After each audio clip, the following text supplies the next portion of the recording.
My name is ژیژک.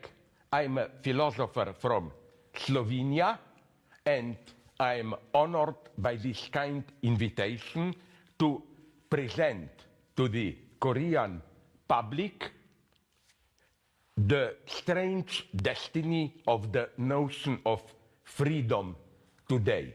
Freedom is at the same time something very obvious to all of us. You know where and when you are free. You know you are free, at least in your head. You can think about anything you want. You know you are free when you can do in society what you want to do, live your own way of life, and so on. But the moment you get closer and try to analyze the notion of freedom, you can immediately notice many paradoxes and inconsistencies. Why? Freedom appears a very simple notion. Spontaneously, we all know what it means. Freedom often hurts. It involves a painful renunciation, especially when you are doing your duty.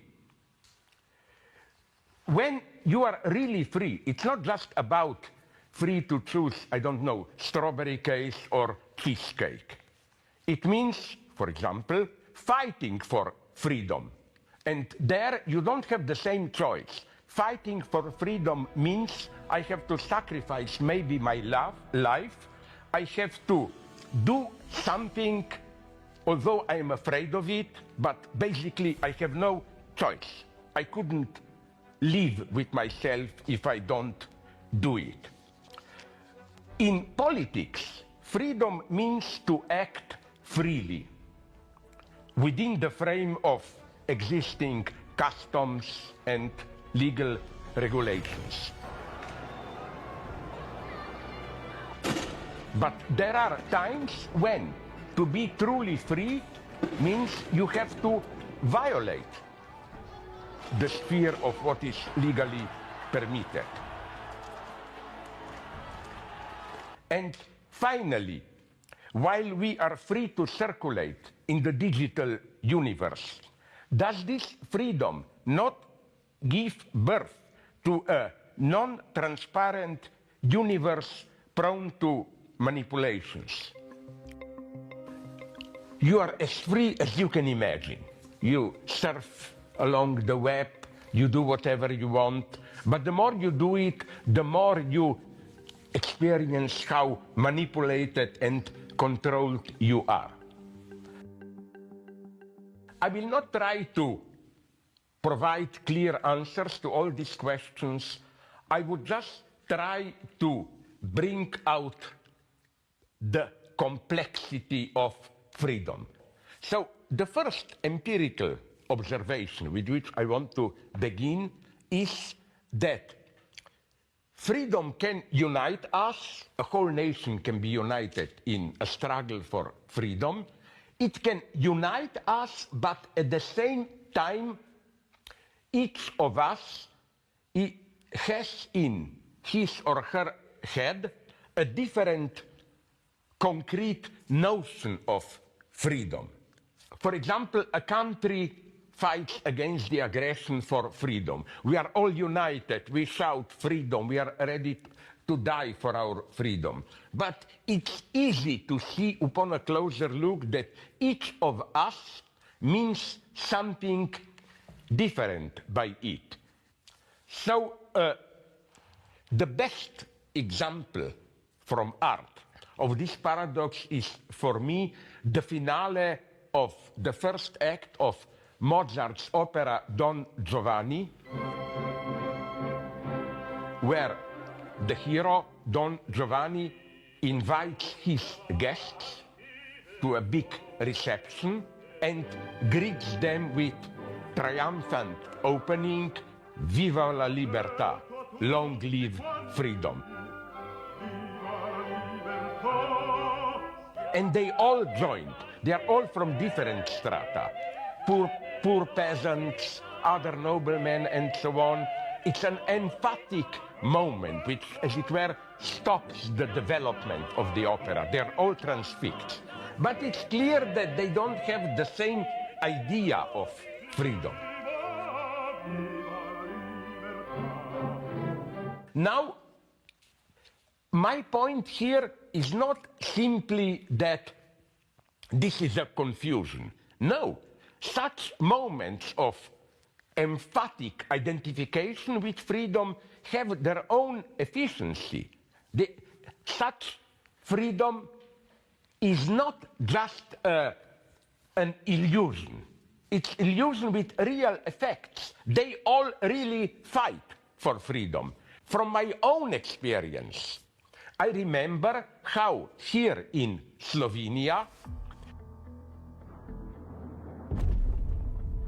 when we were under, much more modest than now in Ukraine, but nonetheless, aggression from the Yugoslav army, we were also all for freedom. But immediately after we achieved independence, it was clear that each group had its own idea of freedom. For the church, freedom was freedom to get back all our possessions, freedom to organize ourselves as a central social power. For new capitalists, it was again freedom from capitalist expansion. For new leftists, it was a different thing, and so on and so on. Be careful how in every epoch, and also within the same epoch, with different strata of or states, freedom means something different. As I already indicated, in pre-modern times, when people lived in a traditional way of life, freedom simply meant the freedom to live the way they were used to live, the freedom to follow their traditions without disturbance. In modernity, freedom became freedom of commerce, abstract legal freedom. For socialists, freedom is the freedom of that has to be guaranteed by certain social rights. Freedom is only actually possible, again, with health care, with guaranteeing minimal standard of living, free education, and so on and so on. And also today, the typical freedom today is the freedom of choice, which is often a false freedom, because the choices you are given are very limited. Like, it's a little bit like, yes, you have the freedom between Coca-Cola and Pepsi-Cola, but what if you want something more radically different? But my point here is that this is the reason that maybe the deepest ingredient of freedom is the very gap between abstract notion of freedom and concrete content of freedom. It is very good for you to experience that your concrete notion of freedom is not universal.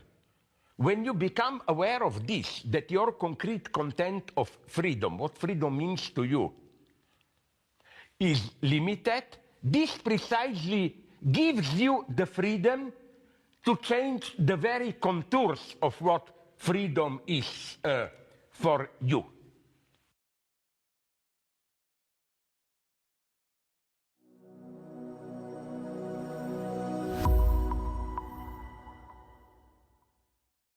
True freedom is precisely the freedom to change the rules under which you are free.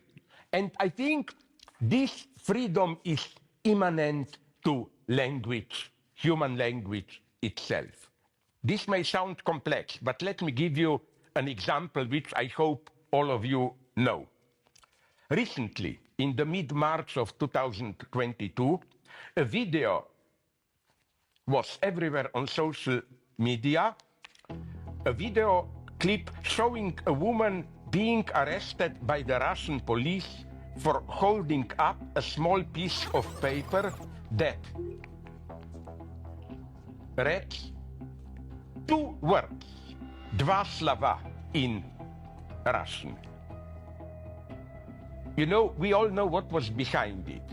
It's prohibited to talk about war now in Russia. So, the two words were, in the mind of most of Russians, "Нет войне," no to war. This was prohibited to say. So the lady, this is freedom in language, gave just on a paper two words, literally, not no to war, but two words. It was written two words. And the irony is that the police still grabbed her and arrested her. Why? It was just two words written there. Of course, everybody knew that two words meant no to war. But of course, in the concrete situation, this meant I am for peace, I'm against war, but I also protest the fact that I am prohibited to say this publicly. But you see, although she supported or didn't violate censorship, she did get the message through. That's why she was arrested. And let's not forget that this freedom is the freedom of true human language. It's the freedom to make words mean almost everything that we want. In a brief scene from a British movie from mid-80s, I think Brushed Off, there is a wonderful short scene of a guy accompanying a girl after a date to their home. Do you want to come up for a coffee? I don't drink coffee. I haven't got any.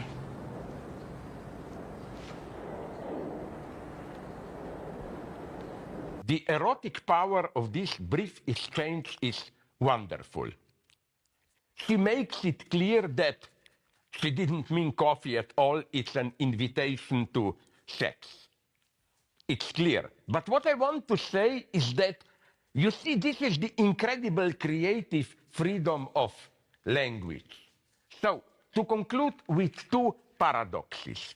The first one is that the highest form of freedom, we have to accept this paradox, is the point when freedom coincides with necessity. Let's take a great artist. He is free in his or her creativity, but he doesn't really have a choice. His inventive spirit tells him, he, as it were, knows exactly what he has to do. So he feels totally free, but he totally follows a necessity. And isn't it the same again in love? Love, of course, has to be free, a free choice. But did you notice another paradox?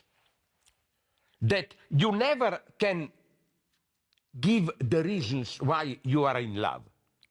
If I tell a lady, I like your legs and eyes, that's why I love you, it's already clear it's not love. Because then it's not freedom, it's a kind of a comparative procedures. I like your eyes, I like your legs, I like your smile. Okay, let's make a comparison, who wins? No. You fall in love for reasons, but these reasons become clear to you only after you already fall in love. And once you are in love, it's a fate, it's a necessity.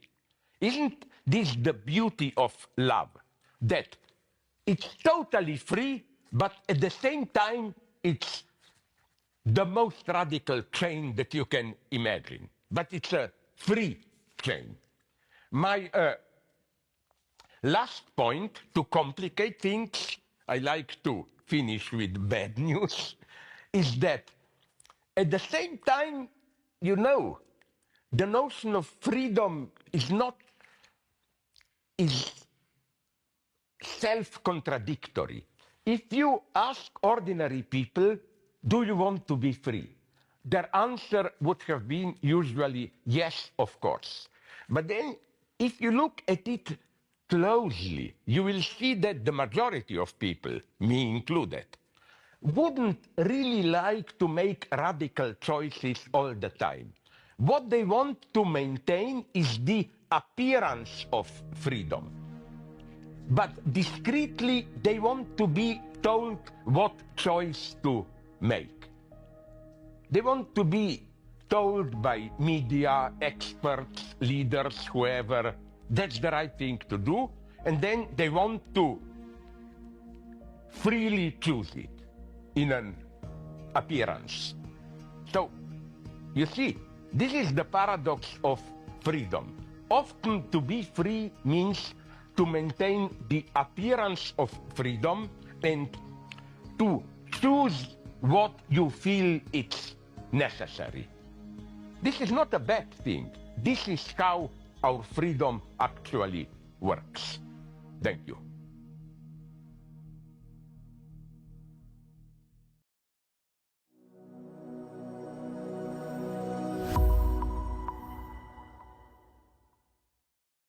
Now I will speak about our freedom to change the past. Of course, from a scientific standpoint, the notion of changing the past is a nonsense. What happens, happens. Science described it. And even science at its most radical, science which, like quantum mechanics, introduces contingency into nature itself, so that nature is not fully determined by necessity, there is no space for freedom there. Because freedom doesn't mean contingency. Freedom means a determinism, but a determinism of your own. Freedom means to freely choose, determine something. Like if you grab a piece of candy by chance, this is not freedom, this is contingency. But my thesis will be that nonetheless, we can freely change the past. The problem is only in what precise sense. Of course, from the scientific standpoint, freedom is ultimately what they call in cognitive sciences a user's illusion. You think that you act freely, which simply means you do what you want or what you intend, but the content is already determined by society or by neuronal processes in you. And there is even a well-known scientific experiment done already, I think, almost half a century ago by Benjamin Libet, where he scientifically, for some people, demonstrates that there is no freedom. He asked people to do something in a totally contingent-free way. He had measuring apparatuses connected with your neurons, and he demonstrated that a split of a second before you decide, commands from your brain were already on the way to your hand. So when you made a free decision, you just registered something that was already going on. But does this cancel freedom? Libet's answer is very interesting. He claims yes, the content of decision is predetermined by neuronal processes. But you can say no. You sabotage the decision. And that is your freedom. Your primordial form of freedom is to say no, to stop it. Then there are other attempts to save freedom. The classical one is to differentiate between many levels of reality. They claim, of course, at the elementary level of atomic interaction and so on, there is no freedom. But then nature organizes itself into animal life, human mind, and there at a higher level, there is a space for freedom. Of course, naturalist scientists would have said this is just an illusion. In reality, there is no freedom. But what I want to prove today is that in the specifically symbolic universe, the universe of human spirit, of our symbolic language interaction, there is a space for freedom. So let me introduce this dimension with a quote from one of my favorite poets. What happens when a new work of art is created is something that happens simultaneously to all the works of art which preceded it. What does this mean? Let me take the example of Shakespeare's Hamlet. I think it is wrong to read Hamlet as a great work of art which contains in itself an incredible depth, all possible variations, and so on. It's much more productive to read a great classical work of art as something unfinished in itself. Shakespeare didn't know what he is saying. Just deep thoughts came to him. He wasn't even aware what they can mean. I think that now we can know better than Shakespeare what is in Shakespeare.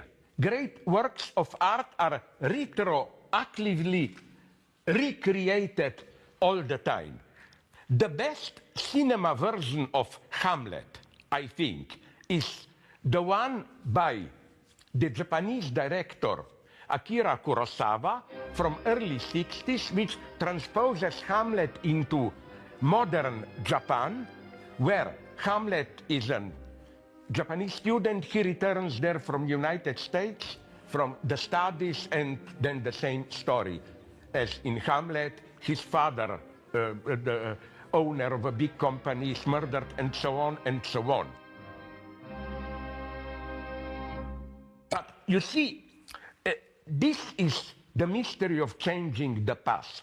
After seeing this version, of course, we transpose Hamlet in a different context. The situation is totally different.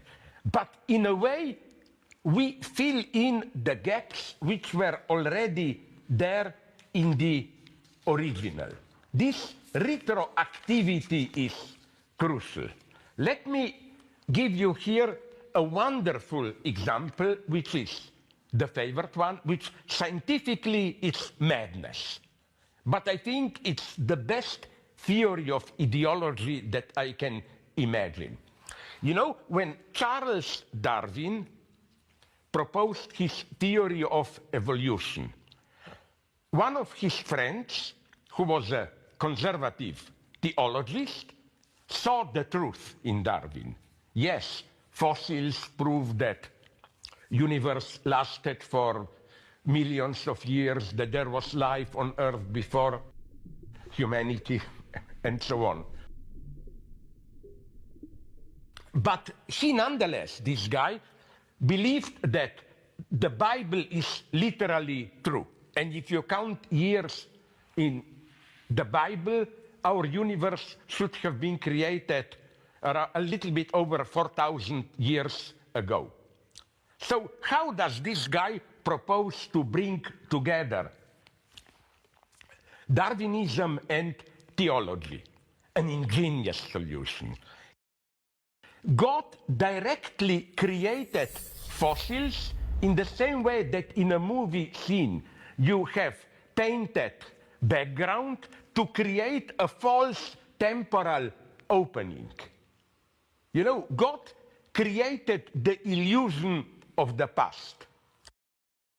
Now this, of course, is scientifically nonsense, but I think it is true literally as a theory of ideology. Ideology means that every historical epoch perceives the past in a different way.